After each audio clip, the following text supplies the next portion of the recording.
Good day mga boss at welcome to my channel. Ngayon share ko sa inyo kung paano mag-install ng GFCI at kung ano ang gamit nito. Tara, simulan na natin.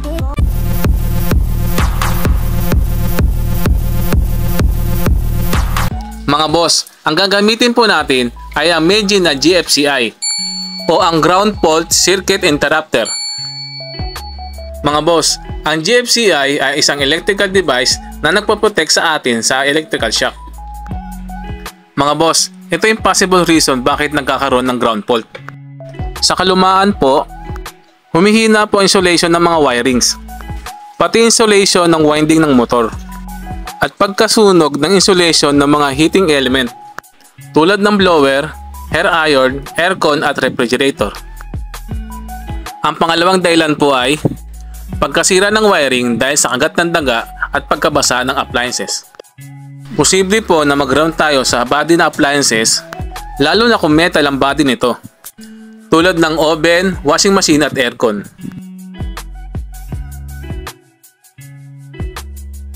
Mga boss, ito po ang ating supply. Ito po ang line 1 at line 2. Ito naman po yung load. Ito po yung para sa extension ng power outlet. Mga boss, nasa gilid po ang lusutan ng mga wire nito. 20 amperes po ang capacity nito. Kayang-kaya po nito hanggang 3,700 watts. Ang pinaka-importante po sa lahat ay ang grounding. Wag na wag po natin kalimutang ikabit ang grounding wire. At siguraduhin nakakonect sa earth ground. Maaari po tayong kumonect ng grounding sa electrical panel. O kaya naman po ay maaari kayo magbaon ng sarili nyong grounding rod. Depende po sa wiring ng bahay nyo. Mas maganda po kasing samahan ng grounding ang supply ng power outlet nyo. Mga boss, ito po ang reset button. Ito naman po ang test or trip button. Mamaya po ay matitesting natin siya kapag nasupplyan na. Mga boss, kadalasan po ay utility box ang ginagamit natin kapag naka-flush ang device sa concrete. Hanggat maaari po ay wag po natin punuin ng wire ang box. Posible po kasing hindi magkasya ang device.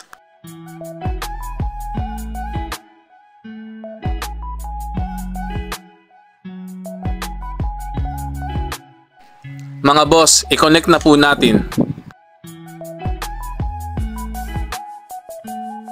Ang puti po ay gagamitin natin sa line 2 or neutral. Ang itim naman po ay sa line 1. Ang green naman po ay para sa grounding.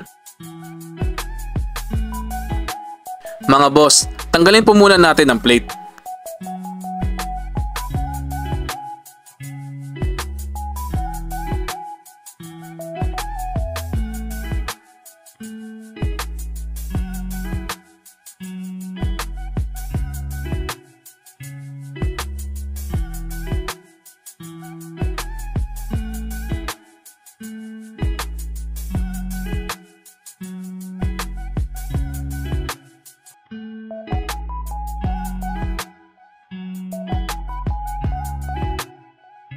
Ikabit na po natin ang line 1.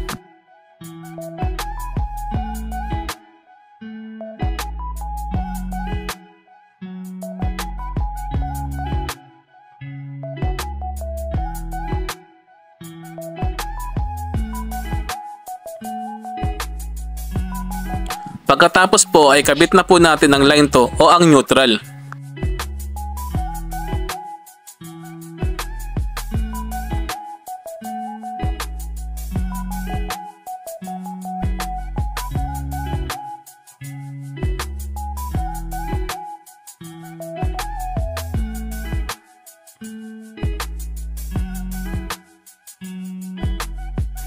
Ngayon naman po ay ikabit na po natin ang grounding.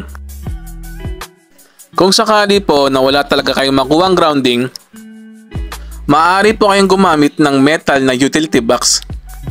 At sa box nyo na lang po i-screw ang grounding wire. Mga boss, pwede na po natin itong i-fix. Basta hindi na po natin kailangan maglagay ng extension ng power outlet. Mga boss, ituturo ko rin po ang connection ng load side.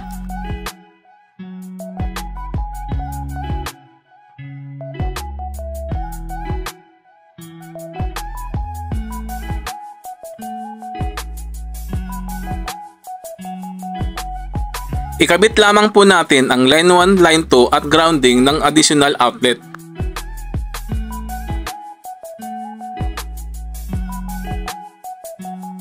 Nasa sa inyo na po kung ilang outlet ang idadagdag ninyo.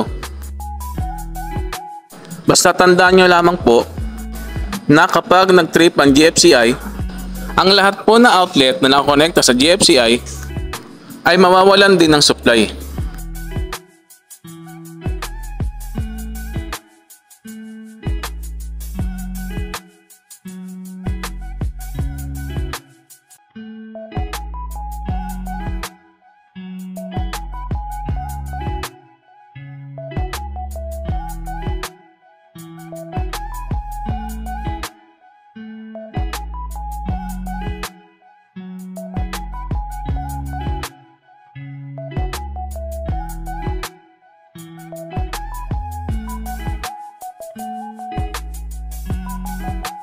Ngayon mga boss ay connect na po natin sa load side ng GFCI.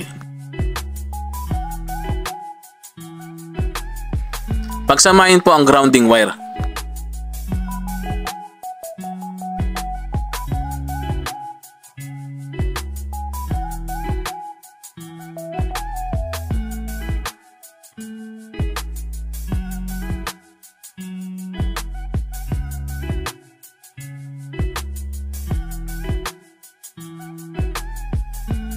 Ikabit na po ang line 2 at ang line 1.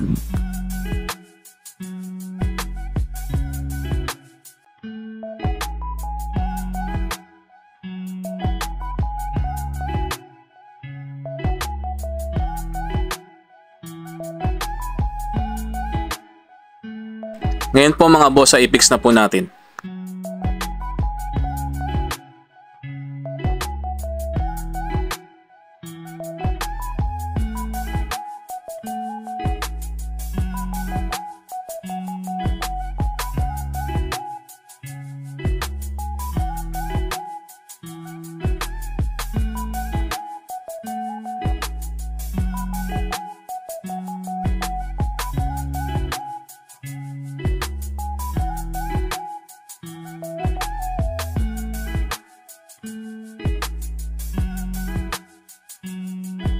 Mga boss, supply na po natin ng GFCI.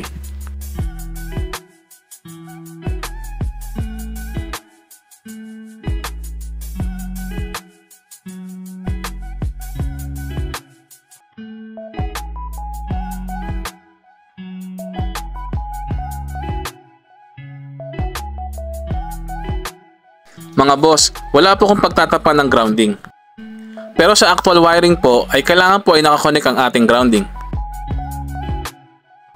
Supplyan na po natin ang GFCI.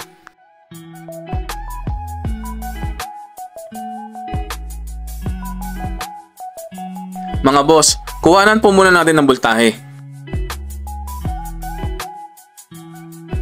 Mga boss, kapag nakasindi na po ang ilaw, ibig sabihin po ay naka-energize na tayo. Testingin na po natin.